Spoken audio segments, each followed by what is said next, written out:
I'm here once again. Yes, Barbados. The country you love. Over here with the Eat family. Ah. Rotted.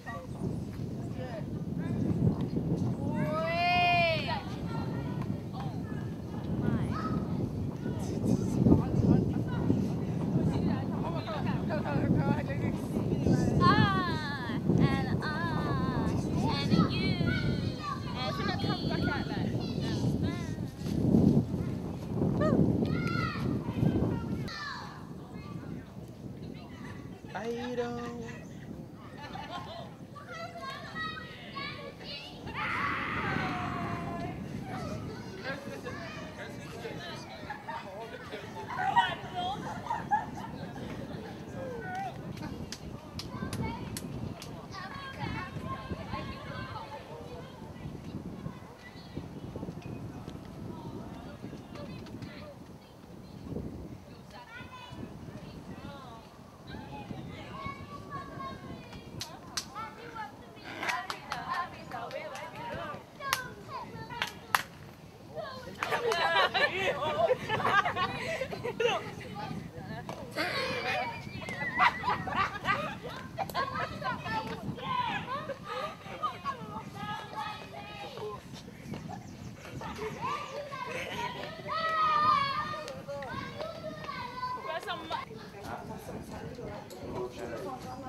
What you mean? What's your arm? What's your arm? You don't make an episode. You get it. Yeah. Does he know? Yeah.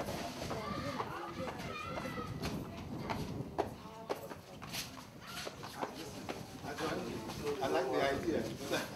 I can't say I would allow a relish this idea.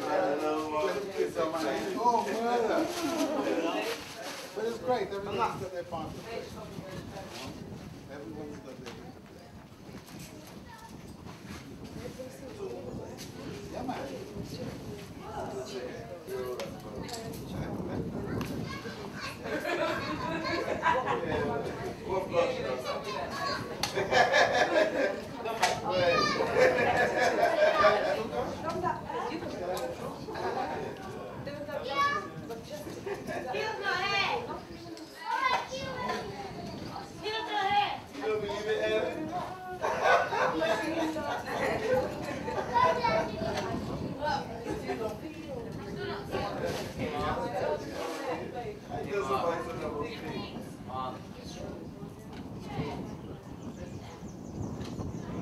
Doing something right. I don't feel inclined to pull them.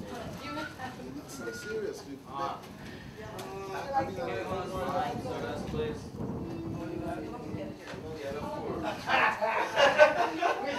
It's customary for me to do so. I want to give thanks just for being here. Sometimes you have a vision and then you hold that vision, and then when the vision manifests, sometimes you don't acknowledge it and give thanks for it. And it is my way always to give thanks to the Most High, always to give thanks in whatever situation. Some situations are much more painful, and whilst I give thanks, I'm crying. But I just feel like skipping around. I think. Do it! My legs aren't powerful enough right now because of the situation. Yeah.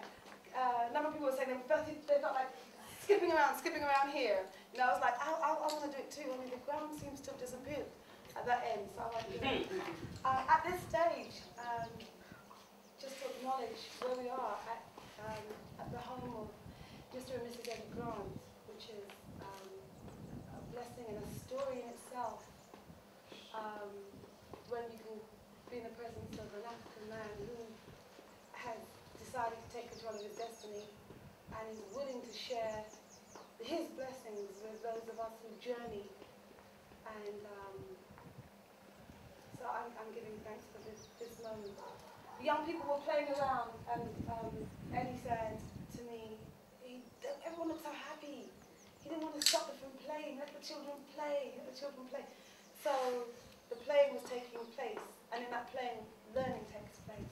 But sometimes we also need to come together and just have a conversation and see how we're doing. So I approach the young people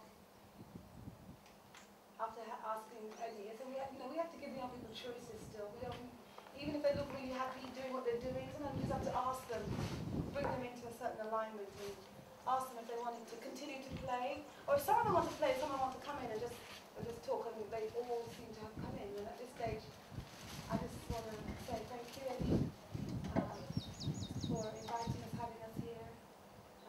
I also want to say thank you to Finance, who, I keep saying thank you to Finance, but they just rallied round, they just kind of like stepped in, giving up their Sunday. They don't even know who we are, what day it is. They see us, It's the African way. Yeah, and I want to acknowledge another brother who's, home from home. So, I want to acknowledge everyone, but I just say, Eddie, we are here in your home, and, talk to us if you want to. Well, welcome everybody. I know you've all come from a long way. The degree of play tells me how happy you are. I was looking outside just now, and as I said to Sandra, it's amazing. Young people need to play. Sometimes we tend to think in today's world that, young people play too much. But you have to know about the quality of play. You've got to appreciate when play is being educational as opposed to when play is being disruptive. And I felt very relaxed with the degree of play and the kind of play, because I know most of the kids here would have come from the inner city, London. I know where you've come from. I used to live there. I spent the best part of my life there. I know that there are not many trees for you to climb. I know even if you did want to climb one, the chances are it wasn't accessible. So it was nice to see someone climbing the tree, and the experience that I know, personally as a man who grew from a child in this kind of environment, I know how educational a tree climbing can be. Good and bad. I know it's like to fall out the tree as well, But it's all part of, as they say, life's rich tapestry that teaches a child something that he'll carry forward into his adulthood. I would like to talk to you all about many things. One of them, since I know the background from which you have come, again, because it is also my background, both in terms of the Caribbean. A lot of you all would have been born in England, so I shared sufficient of the English experience as a child to be able to relate directly to you. Both those who were born in the Caribbean and went to England, those who were born in England and left England and came to the Caribbean. I know your experience. I also know your experience as being of African descent. I know what it is like to be that African child in the world today. It's a world that is not necessarily getting better for you, though when I was the age of my little friend over here, I had hoped, and I would have liked to have hoped, that by the time I'd reached this age, it would have been something that wouldn't have to be considered. But unfortunately today, we're living in a world where it still matters what color you are. And how ridiculous it is seen today when you look at the things that occur on television, the wars and all the social struggles and the strife between people as you see it on the television. So this, since I know that that is what's educating you, all of us right now, maybe we can talk a little bit about your place in all of that. You come here to my house, to my home, which is, as I've explained to Sandra, who is your leader, every day that I wake up here, I feel something special. I feel different to if I was living in any other home, because the history of this home is one that is so singular in Barbadian history and in the history of Africans that have been brought here that is worthy of mention.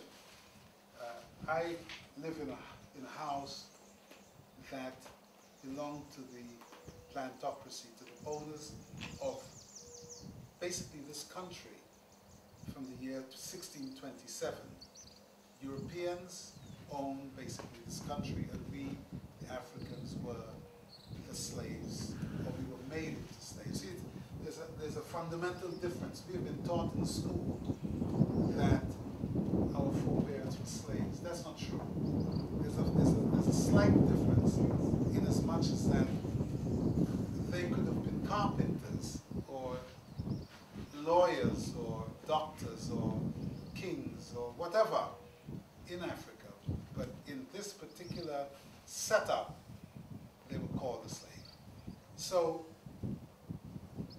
you were not the descendants, or we were not descendants of slaves. A slave is something that is false. It's a false name. We were descendants of Africans, and we can just leave it at that for now because we don't have forever to talk about it. But living in this place every day, I wake up and I think, without any shadow of a doubt, I'm a lucky man. One, I'm lucky to be living in a beautiful view where I can enjoy the sea breeze and all of that, yes. But more important than that, just to be here in this position, young men and women, and that is what you came here the other day to celebrate with. You hear about emancipation. It is meant to be a freeing of your condition. Whatever your condition is, and it's one that has got you in bondage, to emancipate you is to be free of the bondage. So you came to celebrate the freeing up from bondage of Barbadians who descend from Africans. And all around the world where there are African people, that day, that was the celebration. That's what you were singing about. That's what you were being part of. Now, at the time that these people that you hear their names, Bassa and Jackie and Nanny Grigg and Washington Franklin and all these people, at the time that they were in bondage, they had no choice. You wake up in the morning and they literally had no choice. Somebody says, form a line, we go down into these beautiful fields that you see down there, which have no trees, which means that it had no cover, which means that you couldn't hide from the sun, or the rain, or the dust. You couldn't hide from the whip. You couldn't hide from anything. You were just a number in a line to go to work. And you worked regardless of whether you liked it or not. That was the sum total of slavery. Slavery had other demeaning factors to it, because when you are not free, it means you were basically owned and controlled by another human mind. So after a time, your mind ceases to exist. It's like if you stop using your hand, your muscles will atrophy and get to a point where it becomes non-usable. And what happened to African people progressively was that we were conditioned to the point of not wanting to use our mind. So people were thinking for us. Ostensibly, the masters who owned us were thinking for us. And that situation really hasn't changed till today. Today, you sit in front of your television now, and those people who are now not only masters of black black Africans, but they are masters of white people too. Now they've taken over the entire world, and they see that this mass of people who are out there, of which we of African descent form an integral part, they see us now as just a mass to be controlled. So they control your mind, they tell you what to eat, they tell you what to wear, they tell you what to drink, they tell you what to do, they tell you how to be, and how to be towards others, and how to be to yourself.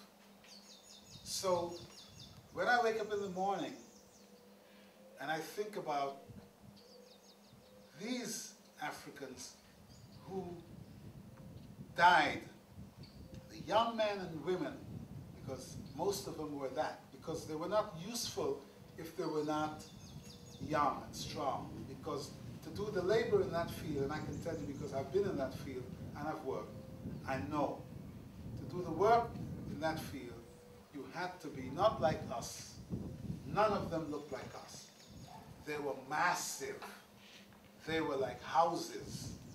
These people, I've read books that describe them. Young men, you may have seen the photograph, the famous Nubian photograph of the two brothers, one sitting on the neck of the other one. And they're mountains of men. Something's happened to us. We cannot do that work anymore. The guys who came here and the girls were massive people. So we've really been interfered with genetically to the point that we are no longer capable of that kind of work. When I think of those people, and I wake up in the morning and I think about those young, strong men and women who had a plan for the next day, even though they were in bondage, their minds were still functioning very much like your minds are meant to be functioning. Their minds were functioning on, well, I gotta go to work. When I come home from work, I got to go and try to play. Because there was play. They would have their games that they were handed down to them from Africa, and they would play their wari or whatever it is that they had to play. And depending on their youth or their maturity, they would have play. And when the holidays would come, like Easter, they would have their dances too. So it's not only you who can dance, and it's not only you who can play. These people, who were your foreparents, they were privileged to be able to dance and play too. And they would have been looking forward to that immediately prior to Easter Monday. And these guys, young people that they were, decided that they could take this way of life no more. That they refused to let go of their minds, to let go of the knowledge that they knew of and the freedom of Africa. They wanted that again. And if they couldn't have that again, they were then prepared to die. Dying is not such a bad thing after all, because through their death, look what, you were able to come here and play. I was able to come here and live. And through that, other things and other possibilities have arisen and will keep on arising. So every morning when I wake up, these are the thoughts that go through my mind. Every single morning, without fail, whether it rains or whether there's sun, whether there's a problem in the family or not. That is the focus of what I wake up to every single day. The fact that young men and women who wanted to play, who saw the possibility maybe one day of coming out of this, decided not one day, now. And so it is to them that we must give thanks for today. It's not me. I am just one in a line that happens to appreciate what they did. It is a magnificent sacrifice. It is a sacrifice that every people, be you African or be you European or whatever, have to make if you want to be free. People are fighting to be free all over the world today. And to the degree of their sacrifice will be the degree of their freedom. Our foreparents paid the ultimate sacrifice. Those guys died. And in a scenario where their dying was of no merit, so much so that history didn't record them. You know about them and I know about them today because a great historian of this country named Hilary Beckles decided to go into the realm of history to seek out the personalities who were his benefactors, who because of them he was able to go to Oxford or Cambridge or into the portals of the European control mechanism and to research and to find them, although they'd been long since buried. And he brought those people, he brought Bassa to the Barbadian people and said, here, this is who we are. This is the man who the English call General Bassa, who made you free, who enabled you to have your car and your fancy house and your 2 holidays per year and all the things that you consider so materially sacred. Here is the man. Are you going to put him up on a pedestal like you have done Lord Nelson or any number of European great men in history? And fortunately, it fell upon wise ears, and recognizing the need for heroes, because Barbadian people didn't really have heroes prior to that. And nobody ever thought it funny that they didn't have these people whom their young people can look up to in perpetuity and thereby lift the general standard of behavior of the country, of the nation, of its populace. So Hilary Beckles went and found Bassa and found all the other men and women of the revolution and presented it to the people of this country as such. It is that you supported so beautifully when you sang the other day at Bailey's. When you sang, it brought up the hairs on my skin because I recognized that whatever the spirits are on this plantation, and believe me, there are many, would at that time have been feeling very happy. I mean, I could put myself in the position of having died in 1816, being worth maybe less than a horse. And a couple of 100 years later, young people, just like myself, would have been come to pay tribute to the fact that I gave up my life. It's a magnificent thing, and it is a thing that in this country, and also in many African or Afrocentric countries, we never talk about. We never talk about our spirituality. We never talk about what makes us how we are. We're so busy trying to be like other people. That's right. But that is only education.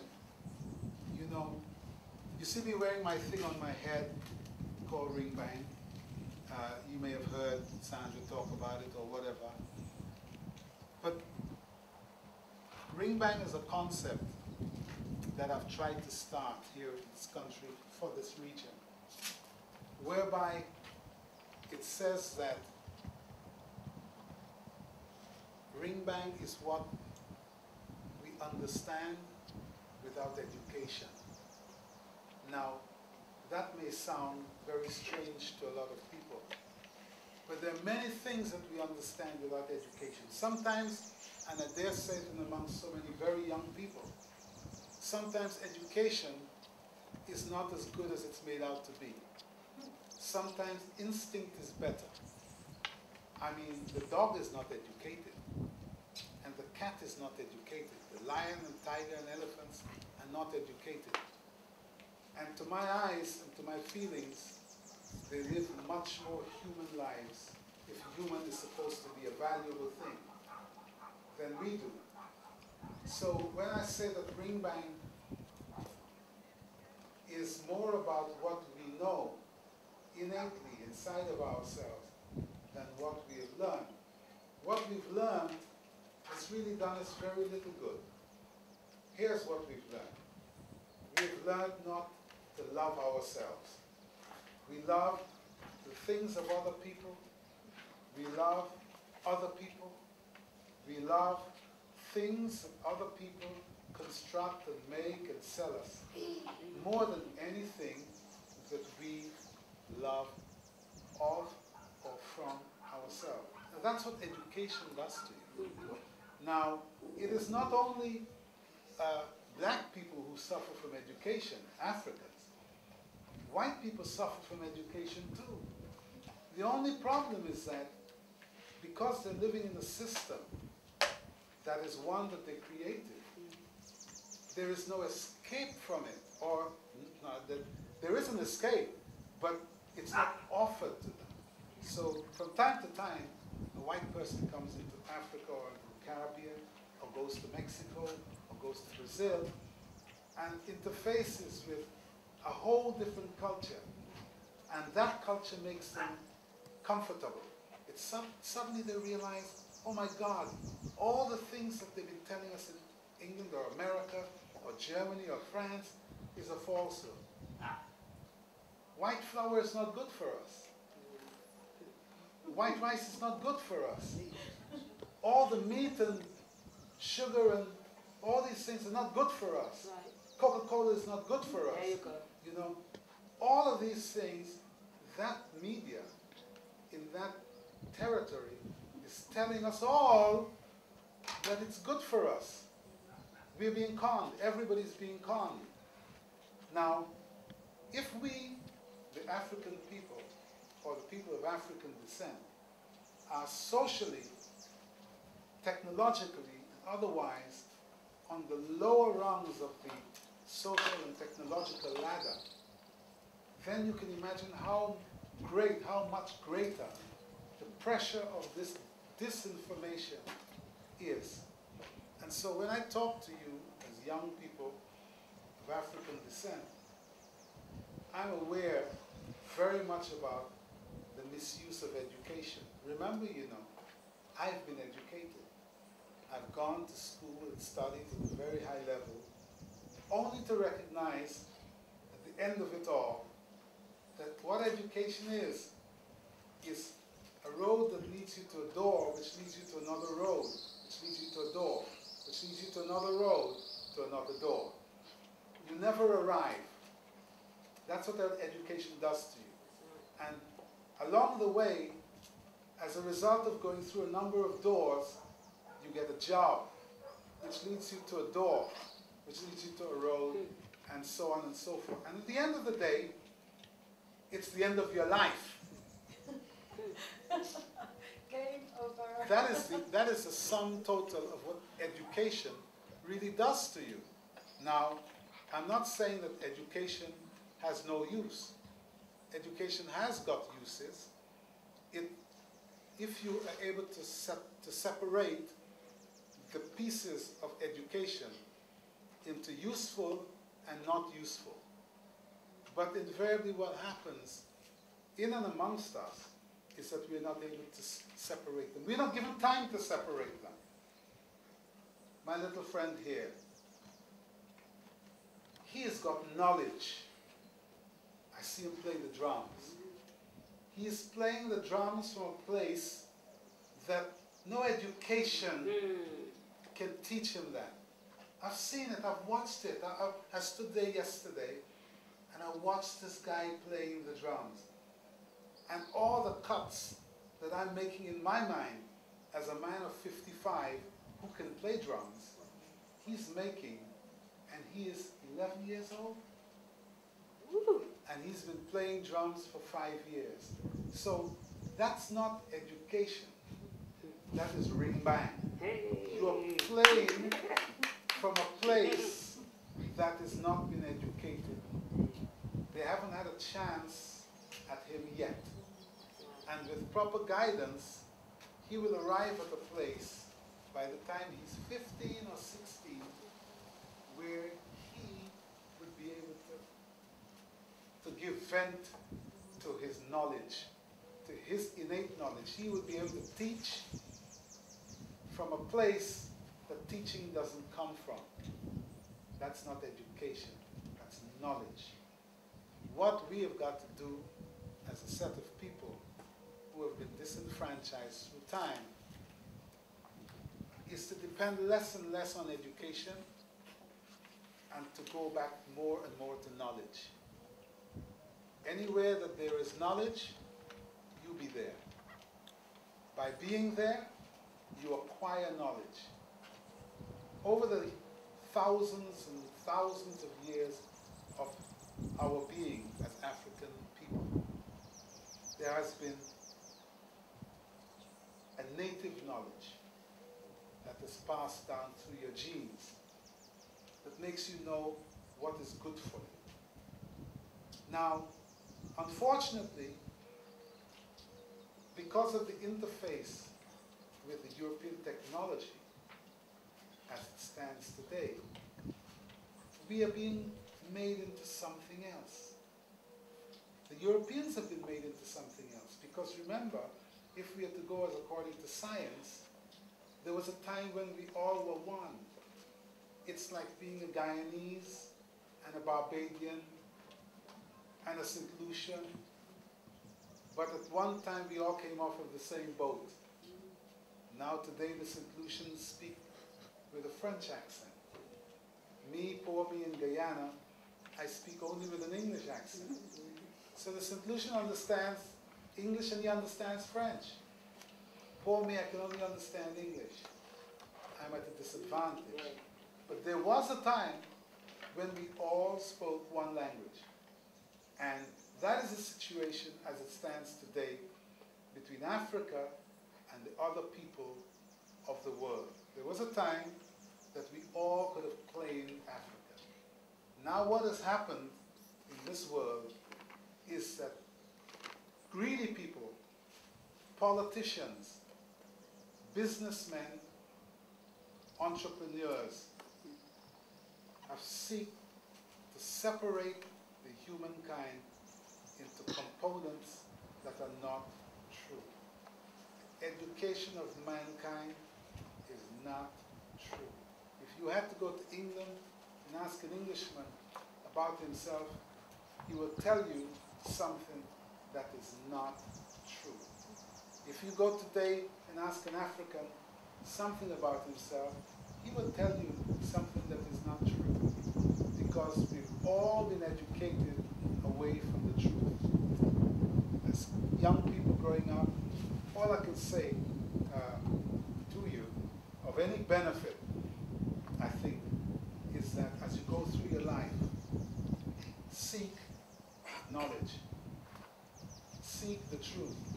The truth is in knowledge. And knowledge has the truth. If you seek knowledge and you seek the truth, I think it will make you a better person and able to contribute better to the whole thing of humanity. Now, in talking about humanity, I always have my reservations, again, because if I'm not careful, I will commit the same crimes that have been committed against mankind, then mankind of African descent. We are not the only creatures on this earth. We are not God's blessed. We are not godlike. We are not godish. We are not in control of the world. We are not special by being human beings. God didn't make us in His image to have dominion over the whole world. That is just not true. If you ever look at a lion or a tiger or an elephant or an oxen or a whale or the clever dolphin, you know, you could never arrive, if you are being honest, at the point where you believe that nonsense, that God made us in His image to rule over all creatures on this earth, which means really to kill them for their skin, their hooves, their teeth, all of these things. So I have to be very careful when I talk to young people, you know, that I don't make the same mistakes that religion has made, all the schools and universities have made. This is why I say to you, it's important that you seek knowledge and truth. Much more to pass on at any small amount of time like this, I wouldn't want to do.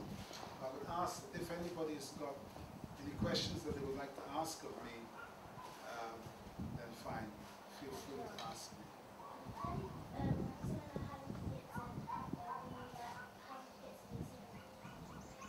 How did I get to be a singer? I'm still not sure that I'm a singer, but how did I get to be me? Well, there was one time I was like you. I was small and I was going to school and I was learning to play music. And there came a time when I met some other guys like myself who were in their teens and also were playing and singing. And I was a guitarist with them. And we made a record after many years of playing in youth clubs and parties and so on.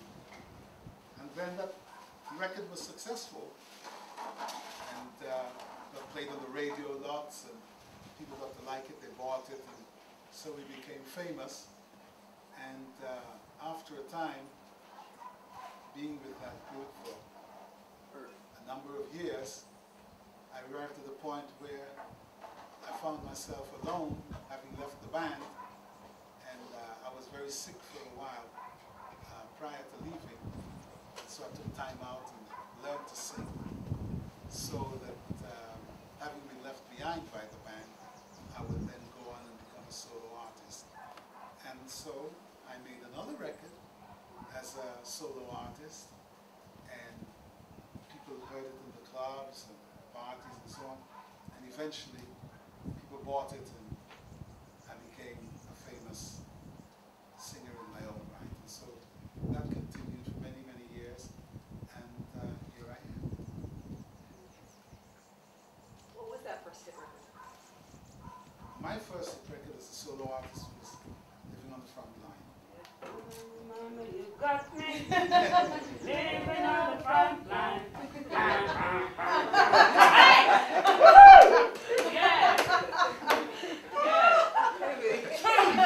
She know how to do it. Oh, you got tuned. Oh, no. No, she does that much better than me. She does that much better than me. We're talking now, right? It's time for talking and time for singing. I see people pointing at each other. Not brave enough. You gotta be brave, you know.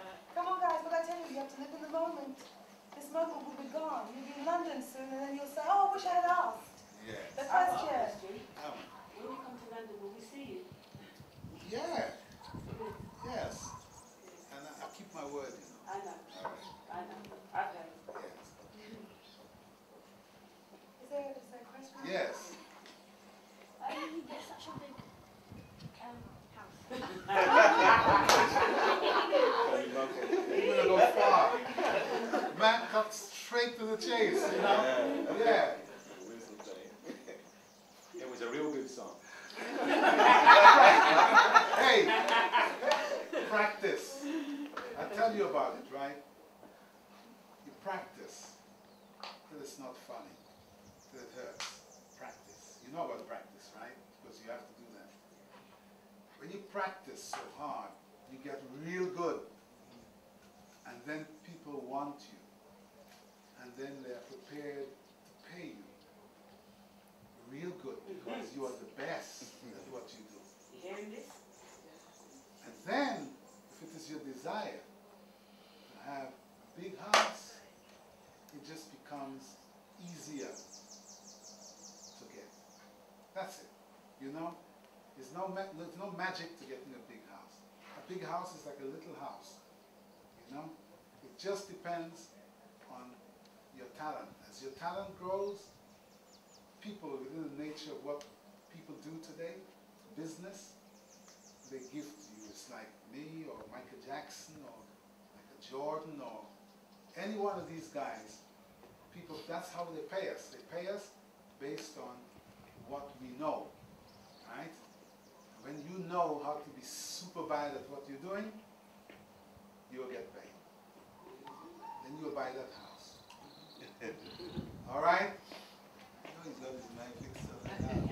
Let me tell you, I had my eye fixed on that house for a long time. All right? A little older than you, though. All right? Good man. Straight to the chase. I've got a question. Have you got any words of guidance for young people in terms of avoiding being distracted from their vision and avoiding being exploited by people who see that you are the best and wish to make their fortune on the fact that you are good at what you do? Well, remember I said just now that I always had my eye fixed on that house. It may not have been that house exactly, but I had fixed in my mind a kind of house that I would like my children to grow up and have the benefit of, because I didn't have that. I grew up in a very small house, you've seen them around this country. It can almost not hold 2 people, but it held many people. Now, you keep that focus because that is what helps you to channel yourself to a point. It's like following a road. You know, I always said it to Sandra earlier on. I always talk about following the Highway 5 that goes to Bridgetown. If that point in the middle there is Bridgetown, and this is the Highway 5, and you get on it, and you keep your eye firmly fixed on Bridgetown, doesn't matter how fast you're going or how slow, you will get there. You will get there. If what's important is that you want to get there, you will get there. Now along this road, there are many other roads going this way and that way. Some going also to Bridgetown, but some going right back past where you just come from. See that? True. The most important thing is to keep your eye fixed on Bridgetown, on the road that you're on. Now, from time to time, someone may come and shove you off your road. You must know, hey, this is not the road that I want to go on. They're taking me down another road. No, retrace your step. Get back to your road and continue going to Bridgetown. It is a matter of focus. Very, very important, because many a great man, many a great woman, many a great player has gone on the wrong road, never to arrive at Bridgetown. Never to arrive at the point that they set out to get. And then they're sitting down there years later because they've traveled all these other roads which have no value to them. The road of alcohol, the road of drugs, the road of gambling, all kinds of roads there are around this main channel that's taking you to where you want to get to. The name of the game is to have sufficient strength within yourself to know this is where I want to get to. Now, as for the other part about abusing you and taking advantage of you and making their fortune, I've lived through that. The business that we're in, entertainment business, that I'm in, is one that is full of criminals, putting it lightly, business people who have no love, and they have no love really for the business that we're in, which is entertainment. They have no love for it. Generally speaking, I'm talking about 99% of these people. All that concerns them is how much money at the end of the day. So you, if you're a talented person, can easily become a product, can easily just become a throwaway piece of Kleenex tissue. Use it, throw it away. Use it, throw it away. To the degree that you're conscious of your own value is a degree to which you will not be a piece of tissue to be thrown away. Those artists that you see on television, a lot of them are going to be nothing tomorrow.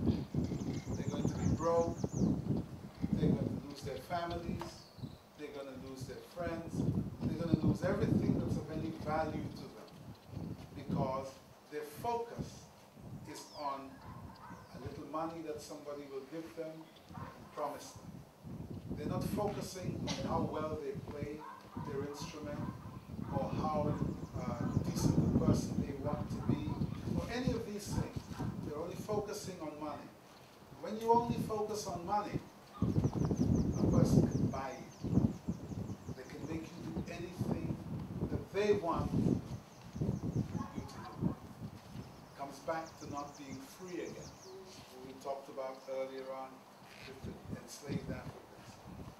When you are not free, you can't do what you want to do. And you lose your freedom when you decide to take someone's money. So you have to be very careful in our business, entertainment business, or maybe for that matter in any business. You have to be very careful what money you accept and from whom. If nobody has any more questions, I have two very small ones. Too small, that's a big one.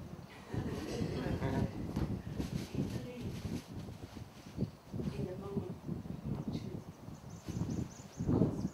Because I just, when I met you the first time, I said to you, "You go to our house tomorrow." And you said yes, and it was simple. It was that simple. Sometimes you have to grab life. So now when I say to you, "You never call the children eat," you will say, "Yes." The second question is, do you even know my name? Well, hear me. That's both interesting questions. The first one is not a problem because that's the nature of what I do. I record. And if I have a song or you have a song that you want to do at any time, then very much the same way, like I told you earlier on, I said, you know, yes, you should make records, and if you're here and I'm here, I would love to do that for you. And at that stage, with you, it's not a problem, or with the guys, you know, because that's what I do. That's the nature of my art now. And the only thing that matters is that it's good. With regard to knowing your name, no, it doesn't matter, you know, because when the time is right, I will know your name. So I don't know his name. And all the time I keep on talking to this little chap, I'm talking to him. I'm not talking to his name, you know. So I know him. I can pick him out in amongst 10,000 people. Are you learning? And I know him because of what I feel from what he does. Likewise yourself, which is the reason I said to you what I said to you. A name is important in as much as that I can call your name, but I'm such a clever son of a group that I call your name without calling your name. Oi! You're not, oi, yes. What is it? It doesn't matter. You're getting smart already. The reason I put those two questions to you is A, because my father is a very wise man, actually born on these soil, and he taught us, among many things, is that opportunity. If you don't seize it, not to say that I've had aspirations of singing, I never thought about recording anything, but I'm thinking, you know, you mentioned it to me earlier, and you said it to me I'm thinking, you know, we need to get Ring Band out there. Ring Band City. And I'm just thinking to myself, yeah, my name is Ngozi. That's another thing. I actually hear what you're saying about the name, but the name is your title. Your title says a lot about you. Yes, it does. My name in Nigeria, in Igbo, it means blessing, but in Zulu it means trouble, and it depends on what mood I'm in. Well, yeah, I can see that. I can see you could be a blessing and you could be trouble. That's a great name. That's a great name. But I think that I really do. I think that you should record, because there is something there that's a little different. But it's kind of like just as a memory Being in a- day to eat people Yes. going behind you. You ever seen them? Now we're going back some years now. Granddad, love you. You know when the children get behind you and sing that song? Yes. You remember? Our age is showing. It's No, like, but I don't know it. yeah, but when the young people Yeah. bring flowers to your voice, Yes. you know, it's just a concept. Yeah. Before Keo speaks, I think, you know, from my position, a number of people will and have approached me about what we're doing, because you know, we're coming to a number of people, and it is my concern that these young people should not be excluded, because people get excited off of our energy. You know, Yes. we bring a lot of energy to what we do, and I know, and I think I spoke to you about this already. Eddie and I have been in conversation, I think, since '98 or something, so quite some time ago. And, you know, as I said to Eddie, and I said to anyone, I have no fear of saying something like this. When I have my children and I'm traveling, I'm very careful about where I take my children to. And so if I did not feel this was a place of safety to bring my children to, they would not be here, no matter how many people know Eddie. Do you know what I mean? It doesn't, to me, he's born of a woman, and at some stage he will take a last breath. You know what I'm saying? Will I? Yeah. That's for certain. One thing like this. So, you know, I think that I'm comfortable with, and what you're saying about, you know, Ghana, that whole thing.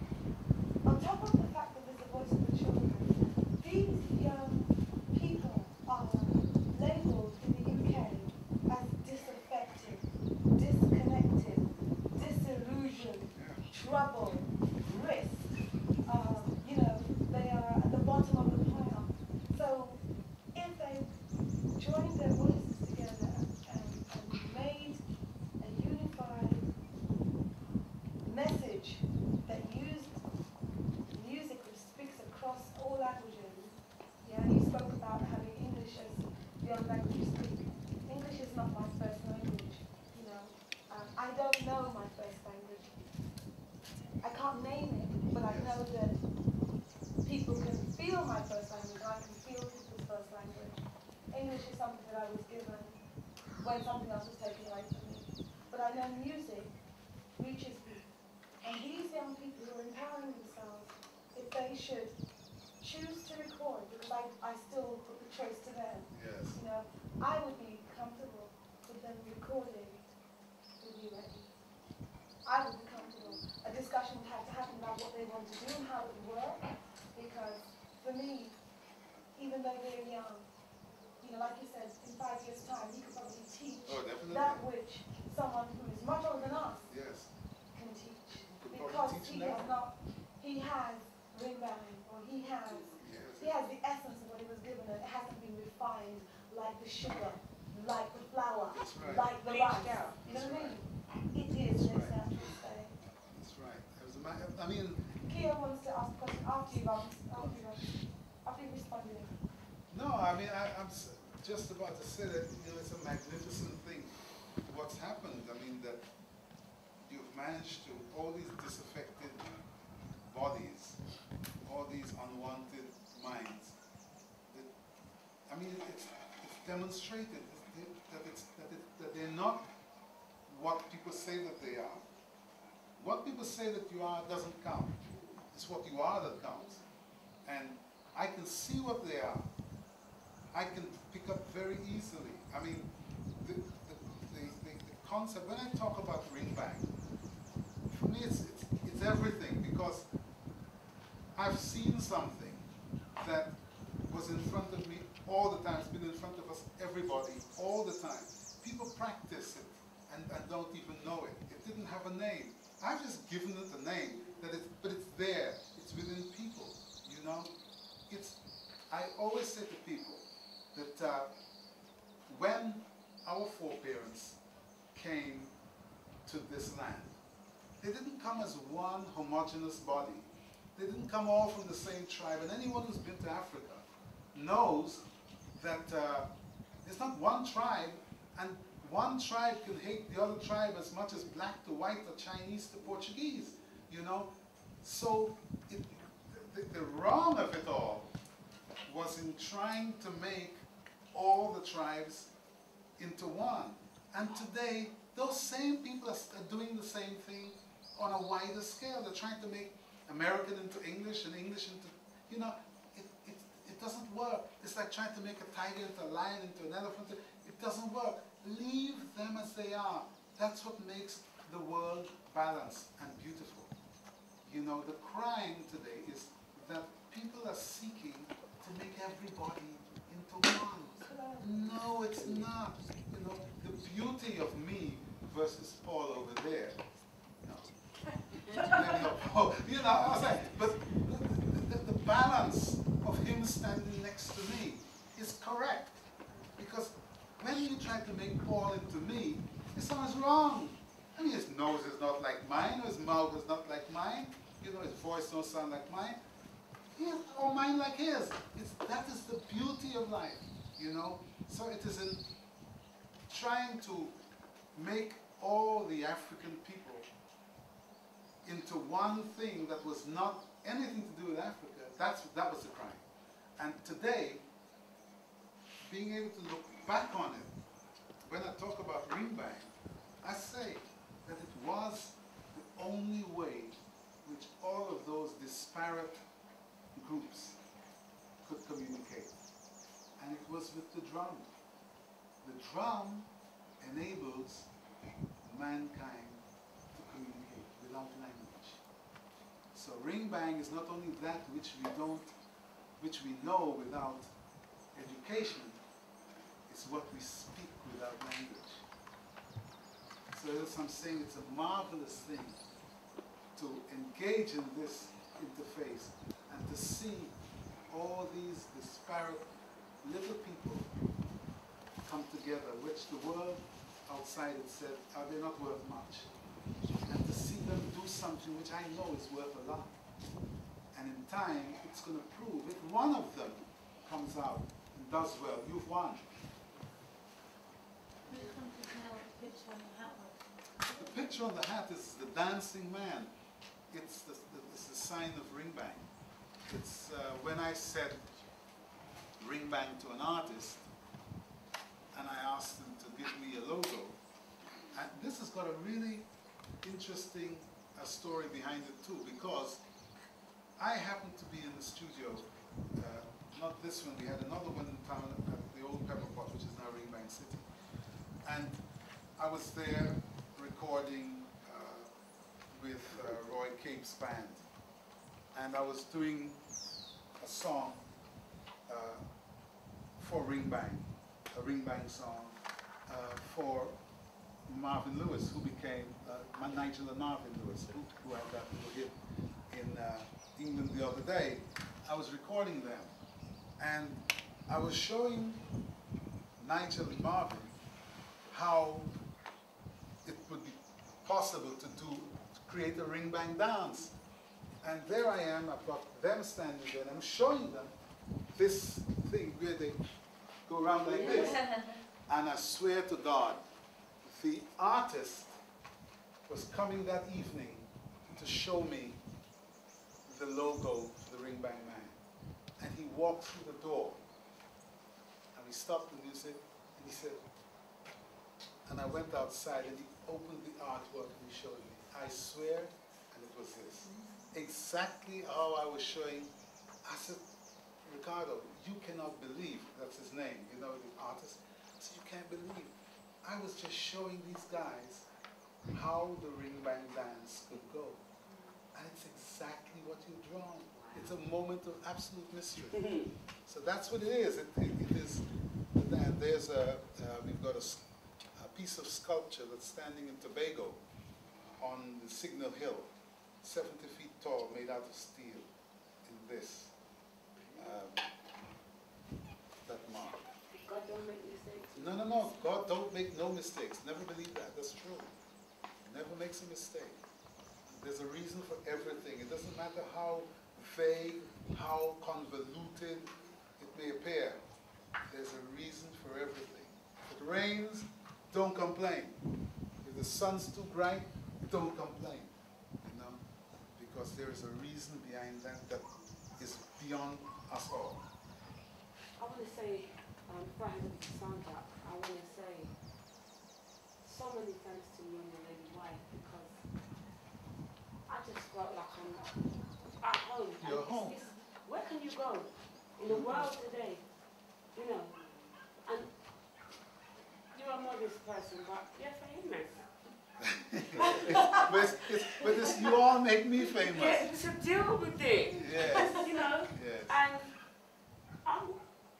I'm just, I mean, the young people I've seen, you know, when the African spirit is in you,